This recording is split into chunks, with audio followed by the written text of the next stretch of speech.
We're just going to go straight into it. Thank you, PC Master.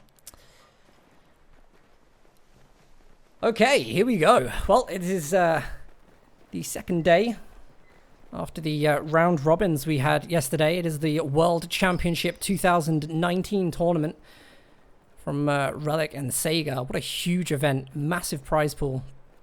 And today we have a best of 5, and the two players, huge players in this community. They have been long-standing players. The first person I will call is going to be Barton, playing as the Brits.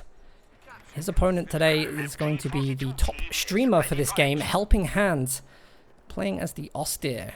Now, we'll just note both players have immediately gone in for commander selection. HelpingHans going for the Ostrupen doctrine. This is a great doctrine typically to play against Brits. It allows you to get great field control early on, lots of capping, and of course, the Ostrupen are so weak, you can reinforce them quickly. They just waste the time of the Brits, who are slow to move up the field.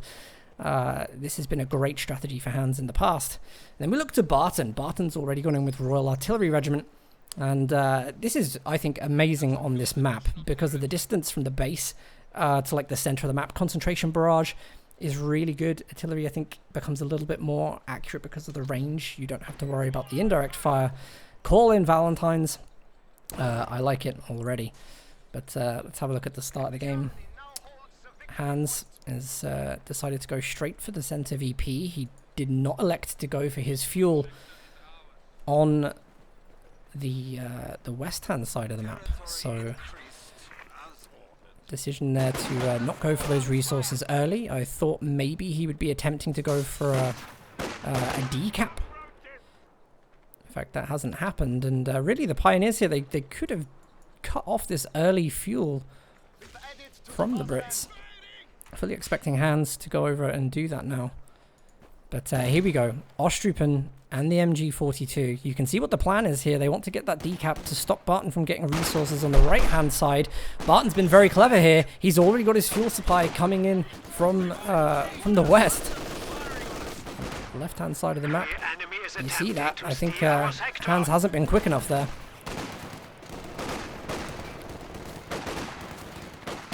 Barton, of course, just wants to be as annoying as possible here. He actually drew Hans out of decapping the fuel, so Barton's still got that fuel income at the moment. Hans doesn't.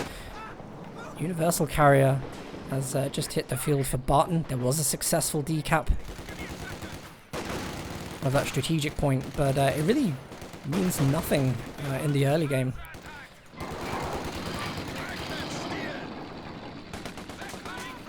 There's the defensive response from Barton.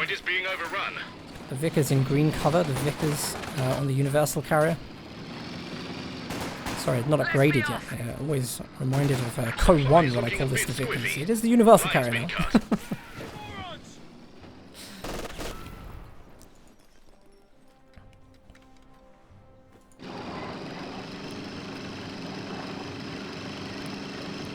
Enemy threatening a capture point. Well, at the start of this, you can really see the lead-in fuel that Barton's been having from that great start. But the third squad of Tommies out for Barton. He's starting to work his way over to the right.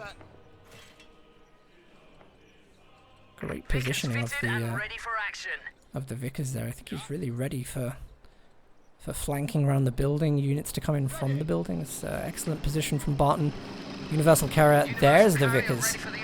Upgraded now. And now Barton's going to make his way over to the right.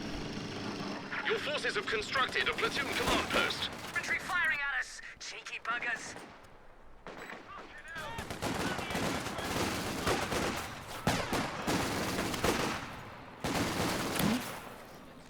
I'd actually say neither player has really suffered in the early game here. HelpingHans will naturally have a worse early game KD because of the Ostrupen. This is a bad position for the UC to be in there. The MG42 does have an angle and is penetrating the Universal Carrier.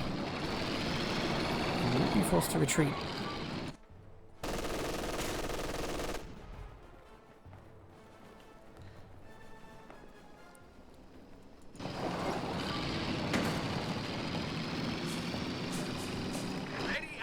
Well, if there's one thing that we know Barton for, it's that he's a very, very aggressive player. He's also a player that can really stick in the game in situations where a lot of players would struggle. And the one thing he loves to be is annoying. So I fully expect that Barton, once he's locked down these positions, to you know, come up with something that is going to frustrate Hans. In the past, that's kind of the way these matchups between Barton and HelpingHans have gone.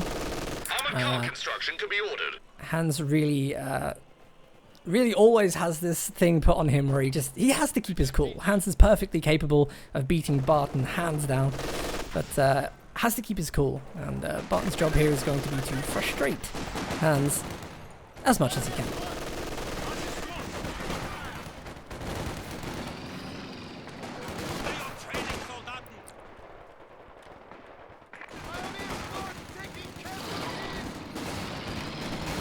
Hans trying to make his way back up to the center. He wants that decap, which is a brutal cutoff on this map.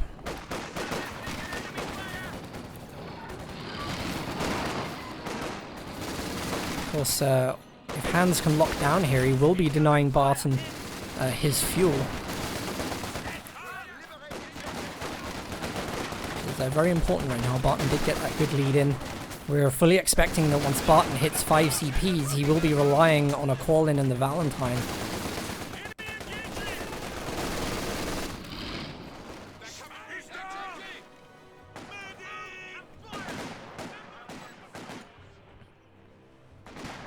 Gee, map control's looking very, very good for Hans here. He just brings out the 222 scout car. Always the pump skins. Every single time I see Hans play, he's using this skin.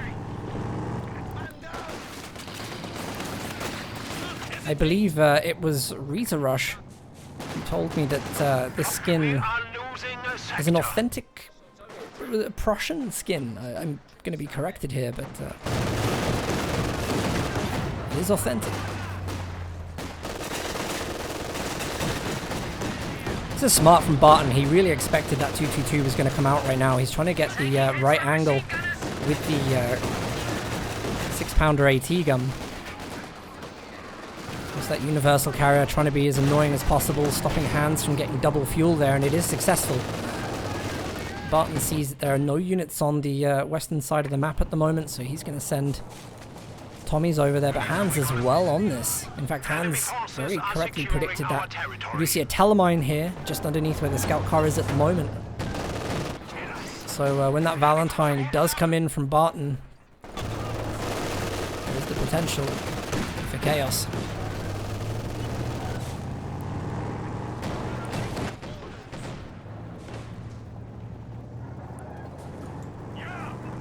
This is one of the first occasions I've really had to cast since the patch hit Company of Heroes. And I have to say, for all the games that I've been playing, the balance at the moment is some of the best I've felt since this time last year, where we had the 2v2 Cup. And the balance then was just phenomenal.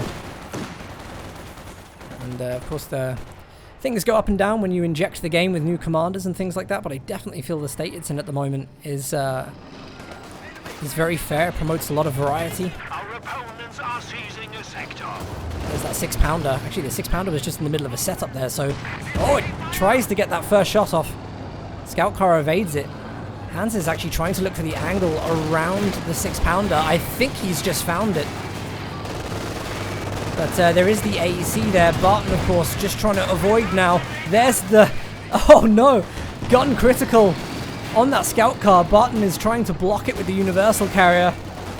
Hans has got to be so careful getting out here, but light arms fire, of course, could take down the scout car. There's the shot from the AEC. Scout car is down.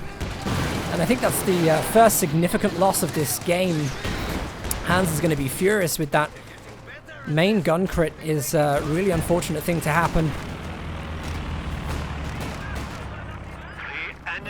Hans here just with a supply drop in the base.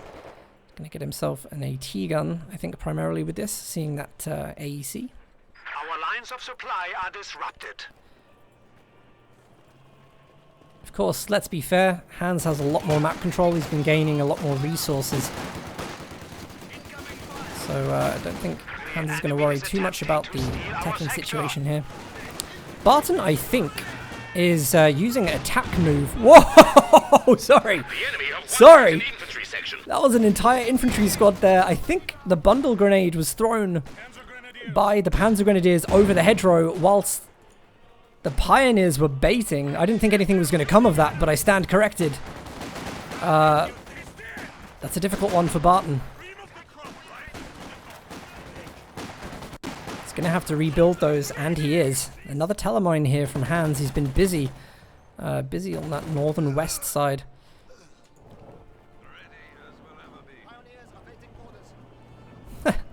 Longest car. So many hour-long games have been cast on this map. So many epic showdowns. When you get a map like this, actually, I think teching and the kind of final army composition is everything. And I think actually that's where Barton here probably is going to have the long-term advantage. With Hans's choice of Ostrupen, I think Barton has the more flexible indirect fire from concentrated barrage, whereas Hans has got to save 200 munitions for railway artillery support, and it's very position accurate. Means Hans, if he's going to want to clear any kind of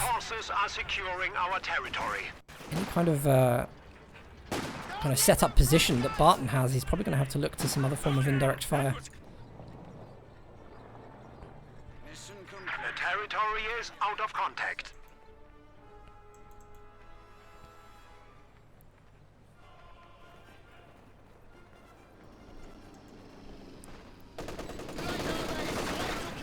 The enemy is taking our Oh, that is a big hit from the AT gun there. And of course, Barton now knows that Hans has access to the AT gun. Light vehicles have got to be a little bit more careful now about being so far up on the front lines. A nice sandbag. I think Hans built this earlier. And it's going to allow him to decap the fuel for Barton, unless of course Barton can get his Tommies to cap fuel on the left.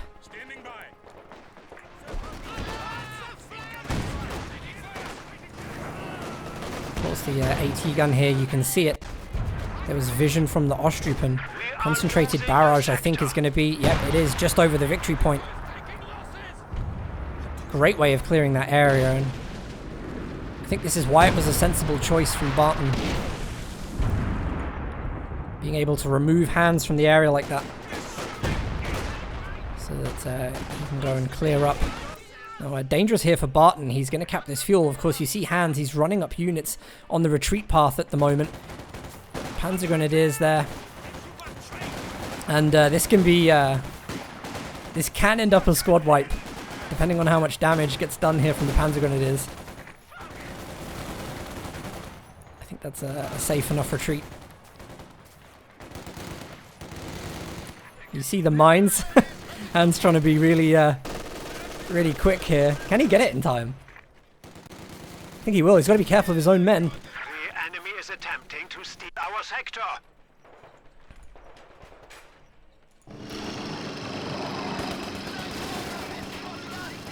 Now, of course, as well as the minefield here, there is a telemine. Universal Carrier has to be careful.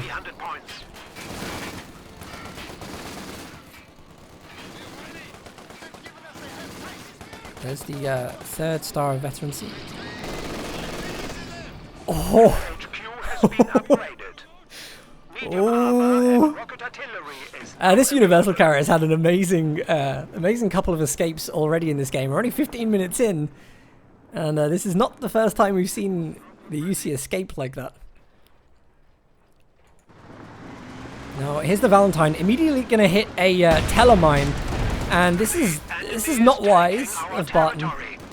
Not wise. He doesn't even have minesweepers at all yet. And considering he really hasn't been active on that side much for this game, very risky choice to go there without sweepers.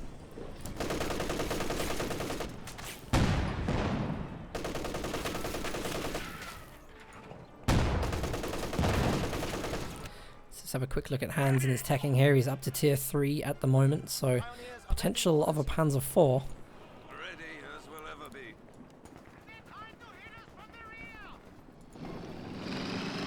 Very delicate. I think playing Ostrupen, of course, you don't have access to any of those call-ins, so Battle Phase 3 and Tier 4 is probably what we're going to need to see as the game goes on. If Hans does bring anything out of that Tier 3, it's possible Barton could play something like the Churchill, make it really difficult. That Panzer IV. There goes the UC, down to a very good Faust by Hans. And here's the Panzer IV in the build right now.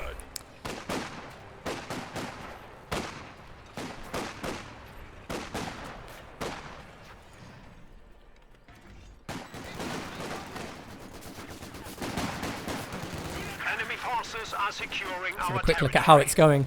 Now, this is what I was talking about with the Ostrupen here. Obviously, so many Ostrup on the field. Hans is just taking a very poor KD. But, yeah, you can see the kind of map control he's able to get from this. The Brits just can't advance whilst the Ostrupen are there, giving such incredible map control. And it's allowed Hans to get a great tech advantage, and he needs to use this tech advantage because Ostrupen aren't going to remain great forever. They're certainly not going to remain great when the Tommies get access to upgrades.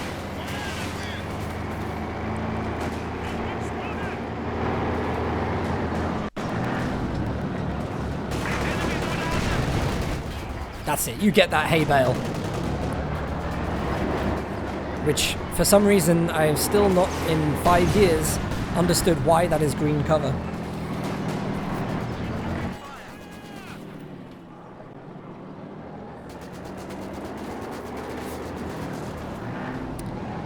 Of course, this Panzer IV is going to be the real focus right now for Barton. And it's not impossible for Barton to deal with this. The AEC has a number of abilities which make it very, very good as the game progresses. A couple of good positions. Get the tread breaker on there.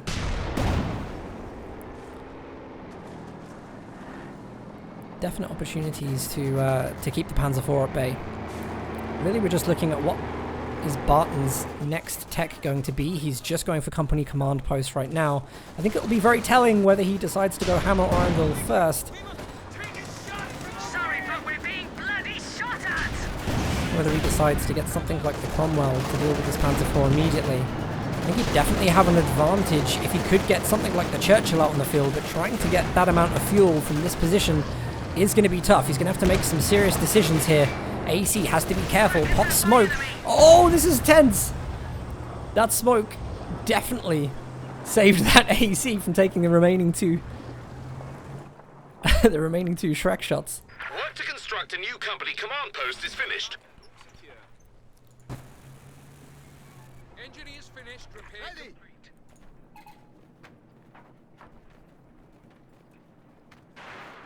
I really like this from Hans. Now, we talked a little bit earlier about on a map like this, you're going to need access to indirect fire. Hans is going to go back tech to tier 1, which he didn't build initially, so that he could speed tech to tier 2.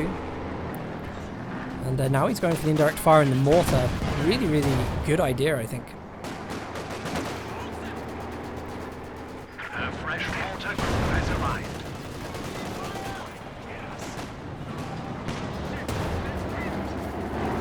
Not sure it's necessary for the Panzer IV to be doing that. It's going to be feeding some unnecessary veterancy to that 6-pounder. And we've all seen a 6-pounder on Vet 3.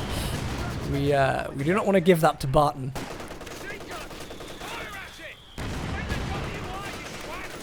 There we go, of course, the mortar here. You hear it raining down on the Vickers position. Barton needs to spot that because, of course, there is low health in that building. We'll keep an eye on that.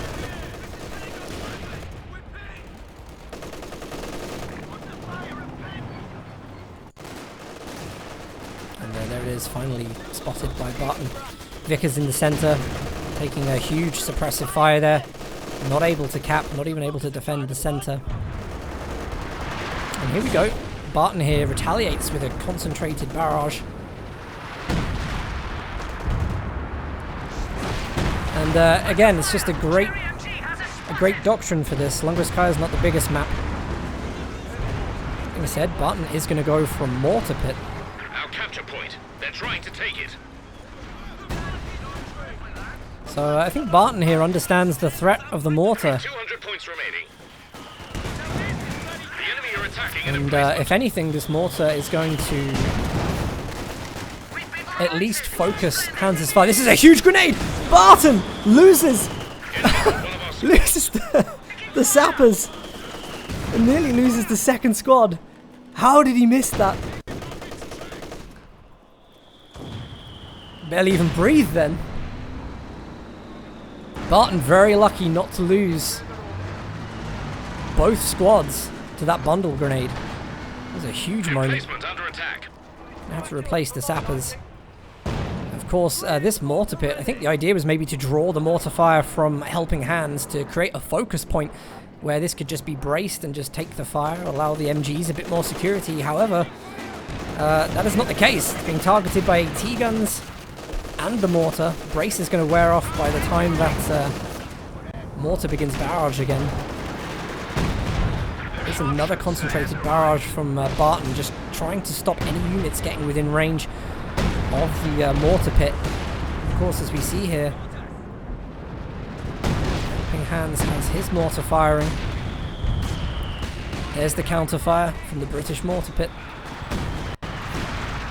Now Barton Helping Hands interestingly just went with a sniper, and I'm yet to figure out whether this is going to be a recon sniper or whether it's going to be used to pick off the Tommies. Great mortar hit. No, in fact, it is going to be revealed.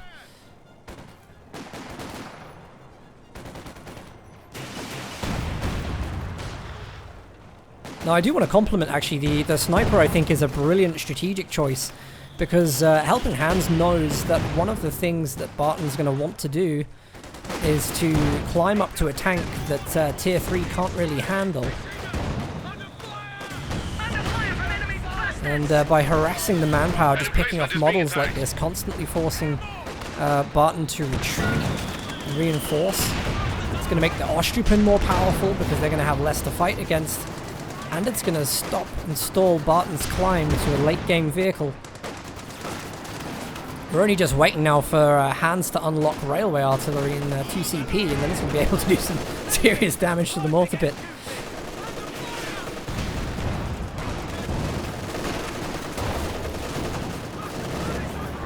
Tilt the camera a little bit so you guys can see a bit more of the intense action that's going here at the moment. Great suppression from the MG42. The sniper is moving up to pick off units in cover. Concentration barrage from Barton to try and force Hands away. Absolutely essential right now. The sappers are coming in from the east. We need to clear up what's left. Of course, the mortar pit we just saw there goes down to the Panzerschrecks.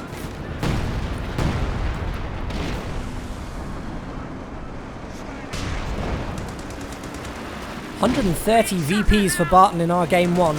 It's a strong showing from Hands.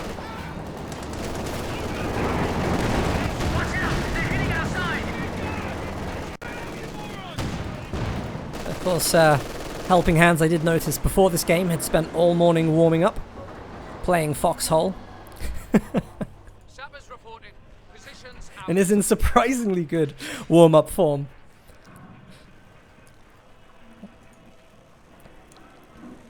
We're losing a capture point. Let's have another quick look at the KD at the moment. Damned enemies trying to take a point from us.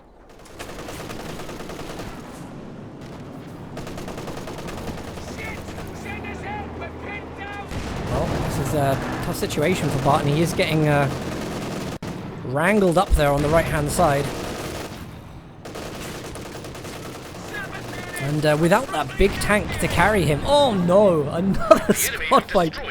It's the sappers again. And again, you know, Barton just does not have control of this unit. That's twice we've just seen them kind of flailing around in the wind whilst under fire. Not particularly great awareness of that unit. Hans here. It's a good micro with the sniper. I think Hans is constantly throwing that concentration barrage, so the sniper is actually retreating a fair distance before attacking again. Our opponents are seizing a sector.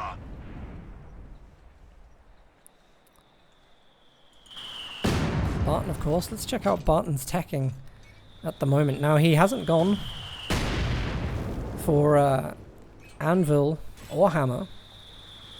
So, what's the expectation here? I'm surprised we haven't seen the Cromwell yet. Probably still deciding. Actually, it is the Cromwell. I think Barton feels like he can't wait any longer. Helping Hands is getting out the Brumbear. We see Helping Hands, of course, has gone Battle Phase 3, built his Tech 4, and already has the resources to bring that out. That's going to be a pretty tough unit to deal with. Cromwell is not going to cut it. Perhaps the Firefly may have been a wise choice, but Barton is not going to have the foresight to make that decision.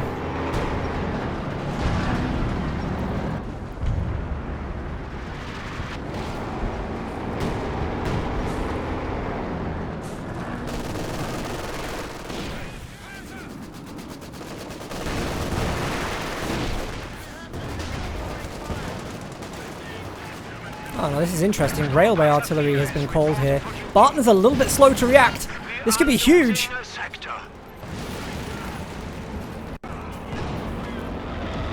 It is! I wasn't sure if he was going to get that. Barton just a little bit late on all of these engagements right now. Railway artillery, of course, does have a reasonably wide area of effect. A Tommy squad in the center gets sniped whilst trying to dodge the Brumbear first shot. It's beautiful play from Hans. This is actually very good play from Hans. Cromwell's on the field now, and miracles have to happen with this unit. We do not have the double engineers for quick repairs anymore. Bundle grenade from the assault grenadiers. Gonna clear one of the AT guns. Absolute chaos for Barton. The Brumbear is rolling in. They're pretty covered right now. In fact, the Brumbear is going to wipe the AT gun. Very smart from Hans again. Going to force Barton to spend money building a new one.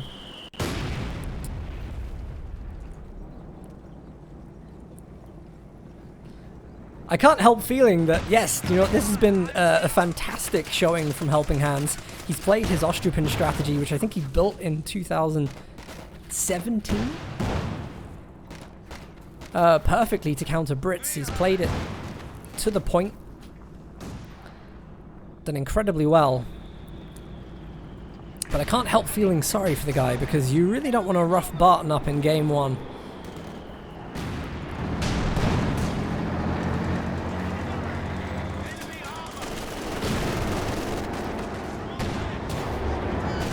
AC needs to be careful here. Barton once more a bit slow. There could be another AT gun shot. Smoke is deployed. Brilliant Faust there from the Ostrupen. It's the Panzer IV that's going to try going for the next shot. Not confident to go in, although it knows the position of the Cromwell and is going to take a guess shot through the smoke. Either the shot from the Cromwell or Panzer IV penetrated. We have another Cromwell just come on the field for Barton. And with 50 VPs, I think Barton's going to have to do some kind of crazy dive here. Now this is interesting because, I mean, Hans really only has the Ostrupen. A good dive could work, but the snares are the real issue. We're definitely seeing it happen here. There's rear armor facing on the Brumbear. We do have telemines for Hans to bait the units over. The Valentines should trip that. There it is. It takes the Panzer IV down at the same time. What luck! Panzer IV is going to get away somehow. See Hans here. That was poor by Barton. He could have got that unit away. He had amazing luck there with the Telemine taking down the Panzer IV, but it was not to be. Good positioning by Hans. He has double veterancy on the AT gun now, so he could, if he wants to, use it as target weak point, but Barton's making that very tough. With a lot of movement from the Cromwells. Barton is reduced to absolutely nothing here, though. It's important to add. Cromwells goes down to the early game teller that was planted by Hans in the 7th minute, I think. And that is enough for Barton. It is going to be a very, very well played game 1 to Helping Hands. GG.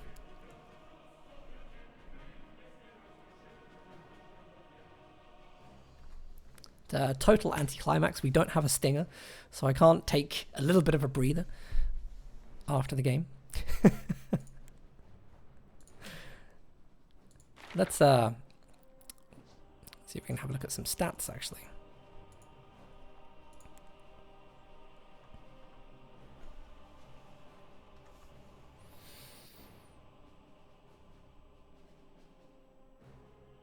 Look at this from Hans.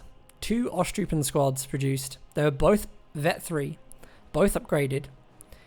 Equal in both infantry and vehicle damage. I mean, these stats are wildly unused, but I think really, you know, Hans is very good with Ostroupen. In fact, not a single infantry squad lost in that game. Brilliant performance from Helping Hands there. Barton, on the other hand, not quite so good.